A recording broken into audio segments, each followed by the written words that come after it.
Hello everyone, I'm Kizzy and you're watching K&O.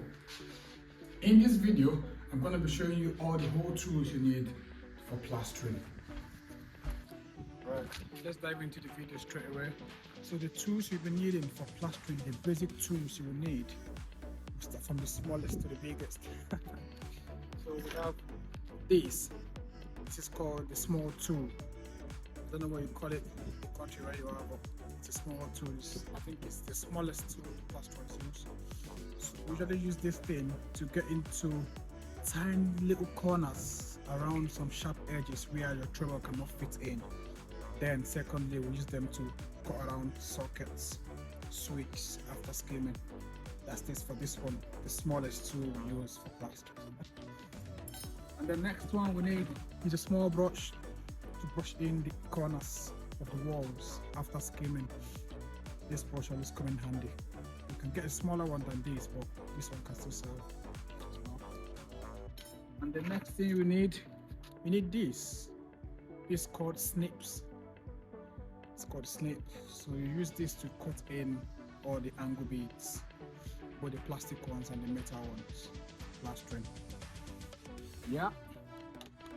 And we have tape measure. We don't use this all the time, but sometimes we need it to measure the length of the angle beads you're using to skim, before you can cut them into the right measurement, because you don't want to see gaps in between the places where the angle beads join. That makes sense. And the next one we have is a bigger brush. There are bigger ones than this, but I prefer this one. I think this one is a 5-inch brush. I'm not sure of the size, but it's a good brush just to use to fleck water on the wall while flattening and while polishing. That's the use of this brush. Sometimes you can still use this brush to apply PVA. Maybe in some situations where you're working in just a small area, or you just have a little patchwork to do, you just use a brush to just rub the PVA alongside. And what else have we got? We've got this staple gun, whatever you call it, but a staple gun to stick the angle beads on the wall, especially when you're working on plasterboards. But if you're working on wall, use the hammer. We've got this corner trowel. I don't use this all the time, to be fair, but for beginners, you need this. Once you get used to using your trowels, you can as well stop using this and use your trowel and brush to still get the same result you get by using this. But as a beginner, you need this. You need these as well. This is bucket trowel. Got different sizes. Well, this size I think is nice one. Well, forgotten the product it is, but it's a good one for a bucket trowel. The major work of this one is just to scoop out your mix from the bucket after mixing. That's the work it does. So it doesn't do any other thing besides that. Just scoop out anything or your gear from the bucket. So the trowel. Without this, no plastering can be done. We need this trowel. This is basically to put on the gear on the wall. This is the main tool you need. Honestly, without this, you can't do any plastering work. That's the trowel.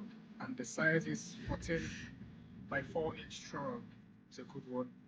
Marshall towel, carbon foil, a hook or a handboard, whatever you call it. This one is from Marshall towel as well.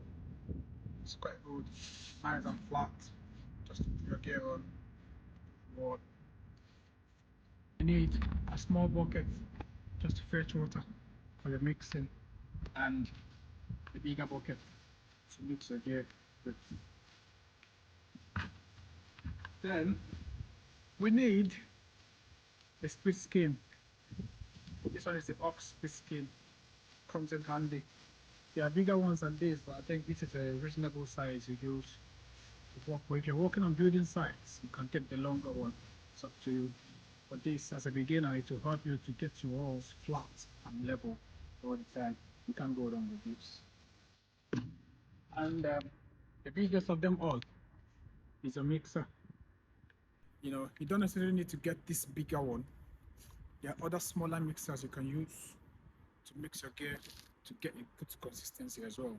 But this one, because it's a bit longer and it stops you from bending all the time where you're mixing, so I think this one is a good choice for me. Yeah, so all the tools you need for plastering.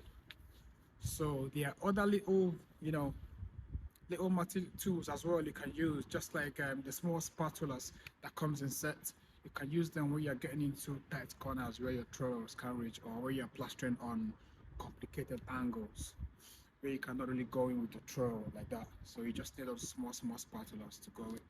But aside that, with all these tools I just showed you now, you can plaster any wall 100% without having any issues.